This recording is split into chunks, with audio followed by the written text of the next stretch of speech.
Everyone hello. तो आज हम एक और कैटेगरी करेंगे जहाँ पे हम दो अलग अलग स्फीयर्स को कंडक्ट करेंगे। स्टार्ट करने से पहले याद रखिए एक पॉइंट, क्या इन इलेक्ट्रोस्टैटिक्स का मतलब है इलेक्ट्रिक चार्जेस एंड फील्ड। एक इलेक्ट्रोस्टैटिक पोटेंशियल एंड कैपेसिटेंस, ये पहले दो चैप्टर जो 12th के होते हैं इनकी बात कर रहा हूँ मैं।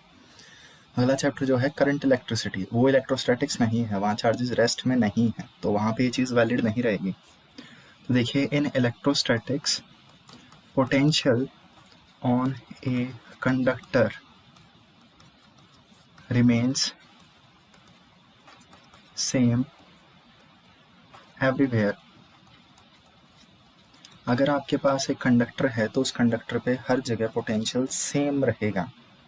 ये पॉइंट काफ़ी इम्पोर्टेंट है क्योंकि हम इसी से काफ़ी सारे न्यूमेरिकल्स निकालेंगे।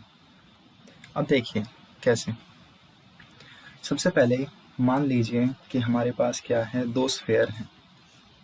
दोनों स्फेयर के रेडियस अलग अलग हैं, एक का रेडियस r1 एक का रेडियस r2, और दोनों कंडक्टर हैं। क्यों? क्योंकि हमें इन पे चार्ज रीडिस्ट्रीब्यूट करवाना है। तो इनिशियली क्या था, पहले वाले कंडक्टर पे चार्ज था Q1 और दूसरे वाले कंडक्टर पे चार्ज है Q2। अब आपने क्या किया, लेटर बाद में फाइनली दोनों को एक वायर के थ्रू ज्वाइन कर दिया या दोनों को टच करवा दिया। तो टच करवाने से क्या हुआ, एक का चार्ज दूसरे पे चला गया और चार्ज रीडिस्ट्रीब्यूट हो गया। एक पे Q1 गया, एक पे Q2 गया। अब आपको यहाँ क्या बताना है कि Q1 और Q2 की वैल्यू क्या क्या होगी। फॉर एग्जांपल अगर मैं कह दूँ पहले दोनों पे 10-10 कूलम था, इतना चार्ज था, तो फाइनली कितना चार्ज होगा जब दोनों को टच किया गया या कनेक्ट किया गया। तो सबसे पहली चीज़ तो यहाँ पे देखिए, हमारे सिस्टम में बाहर से कोई चार्ज नहीं आया, तो जितना चार्ज था स्टार्टिंग में उतना ही चार्ज फाइनली रहेगा। तो मैं यहाँ क्या कर सकता हूँ, बाय कंजर्वेशन ऑफ चार्ज लगा सकता हूँ। तो कंजर्वेशन ऑफ चार्ज क्या कहता है कि टोटल चार्ज एक आइसोलेटेड सिस्टम पे चेंज नहीं होगा, सेम रहेगा। तो पहले टोटल चार्ज कितना था, Q1 प्लस Q2। बाद में दोनों स्फेयर्स को छोटे वाले Q चार्ज मिल गए। तो ये हमारे पास एक इम्पॉर्टेंट इक्वेशन है। ऐसा अगर कोई भी क्वेश्चन आए तो उसमें टोटल चार्ज चेंज नहीं होगा, इस बात का पूरा ख्याल रखिए। नेक्स्ट, अब यहाँ पे आप देखें, ये एक सिंगल कंडक्टर की तरह बिहेव करेगा। ये सारा सिस्टम एक सिंगल कंडक्टर है। क्यों, कैसे, देखो, ये कंडक्टर है, वायर भी एक कंडक्टर है और दूसरा स्फीयर भी एक कंडक्टर है। तो ये सारे का सारा सिंगल कंडक्टर हो गया।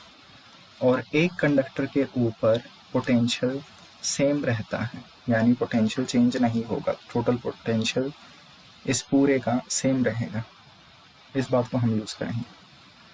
तो देखिए यहाँ पे अब हम क्या कह सकते हैं, finally potential of first will be equal to potential of second, potential will be same. तो पहले का पोटेंशियल आपको पता है, एक स्फीयर का पोटेंशियल कैसे निकालते हैं, KQ/R। दूसरे का भी कैसे, KQ/R। और ये वैल्यू क्या है, एक कांस्टेंट वैल्यू। अब आप एक चीज़ देखिए, मैं क्या कर रहा हूँ, मैं K को, Q को और रेडियस को डिवाइड कर रहा हूँ पहले में या सेकंड में, और आंसर क्या आ रहा है, आंसर सेम आ रहा है, आंसर एक कांस्टेंट आ रहा है, आंसर चेंज नहीं हो रहा। K तो ऑलरेडी एक कांस्टेंट है, तो K को दूसरी साइड भेज दो। कांस्टेंट ही मल्टीप्लाई, डिवाइड, एडिशन, सब्ट्रैक्शन एक नया कांस्टेंट ही बनाएंगे। तो यहाँ से हम कह सकते हैं Q/R क्या है, कांस्टेंट। तो ऐसा कोई भी क्वेश्चन हो उसमें चार्ज डिवाइडेड बाय रेडियस, इसकी वैल्यू चेंज नहीं होती, ये सेम रहेगी। चार्ज अपॉन रेडियस कांस्टेंट है, तो हम कह सकते हैं charge is proportional to radius. इससे हम सारे न्यूमेरिकल सॉल्व करेंगे। अब एक चीज़ देखिए, यहाँ पे मैं एक ट्रिक यूज़ करने जा रहा हूँ। चार्ज रेडियस के प्रोपोर्शनल है, तो मैं यहाँ से क्या कह सकता हूँ, Q1/Q2 is equal to R1/R2। एक तो मेथड मैं ये यूज़ कर सकता हूँ, लेकिन ये एक्स्ट्रा इक्वेशन बना देता है। तो मैं यहाँ पे इंस्टेड ऑफ दिस एक दूसरा मेथड यूज़ करूँगा। चार्ज अपॉन रेडियस प्रोपोर्शनल है, यानी पहले का charge divided by total charge is equal to पहले का radius divided by total radius. आप ऐसे कर सकते हैं। तो पहले पे charge Q1, total charge Q1 plus Q2, दूसरे का radius R1, total radius R1 plus R2। बस इससे हमारा क्वेश्चन काफ़ी ज़्यादा जल्दी सॉल्व हो जाएगा। Q प्रोपोर्शनल टू R है, तो आप यहाँ ये भी कह सकते हैं Q2 upon total charge is equal to R2 upon total radius, ऐसे। तो चलो, ये तो मैंने देख लिया कि कैसे क्या करते हैं। अब इसमें रिलेटेड एक न्यूमेरिकल देखते हैं। तो न्यूमेरिकल क्या है, जल्दी से देखो।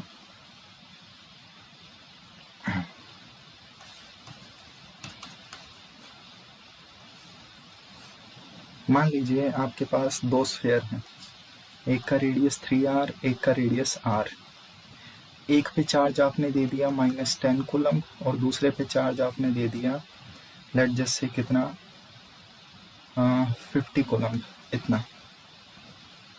और फिर आपने दोनों को एक वायर के थ्रू ज्वाइन कर दिया और आपको क्या करना है, फाइंड फाइनल चार्जेस, कि इन पे फाइनल कितने कितने चार्ज होंगे, ये फाइंड आउट करना है। तो देखिए, सबसे पहली चीज़ तो यहाँ पे हमारे पास क्या है, टोटल चार्ज।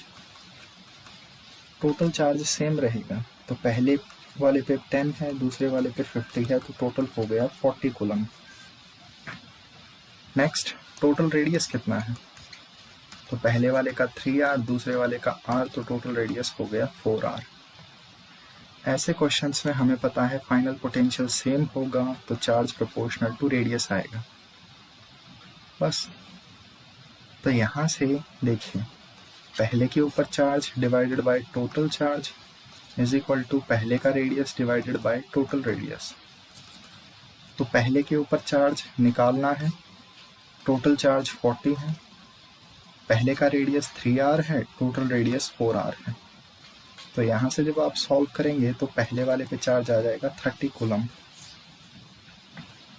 और ऐसे ही दूसरे पे निकालेंगे।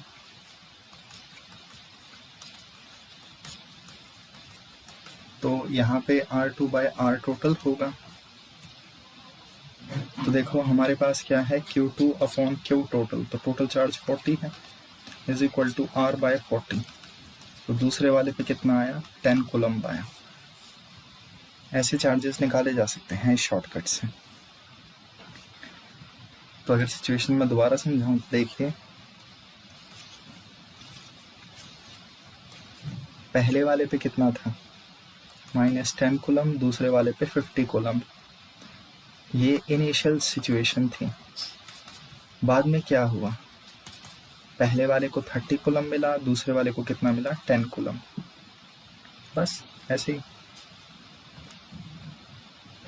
नाउ आपके लिए एक क्वेश्चन है, फाइंड फ्लो इन चार्ज। एक स्फीयर का कितना चार्ज दूसरे स्फीयर के ऊपर जाता है, ये फाइंड आउट करना है। तो देखिए, इनिशियली चार्जेस हम कैपिटल्स में लेते हैं, फाइनल चार्जेस स्मॉल में लेते हैं। तो यहाँ पे जो फ्लो इन चार्ज होगा उसका फॉर्मूला क्या होगा, तो फ्लो का फॉर्मूला होता है Q1 माइनस Q1 का मॉडुलस या फिर Q2 माइनस Q2 का मॉडुलस।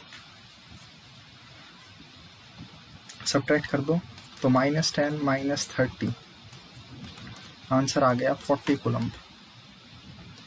तो 40 कूलम का चार्ज मूव करके गया है। आप देख भी सकते हैं, 50 वाले से 40 कूलम लेके मैं पहले स्फीयर को दे दूं तो फाइनल सिचुएशन आ जाती है। ऐसे चार्जेस मूव करते हैं, इसका थोड़ा सा ख्याल रखना। ओके, इस टाइप के कुछ क्वेश्चंस इंपॉर्टेंट हो सकते हैं। नेक्स्ट,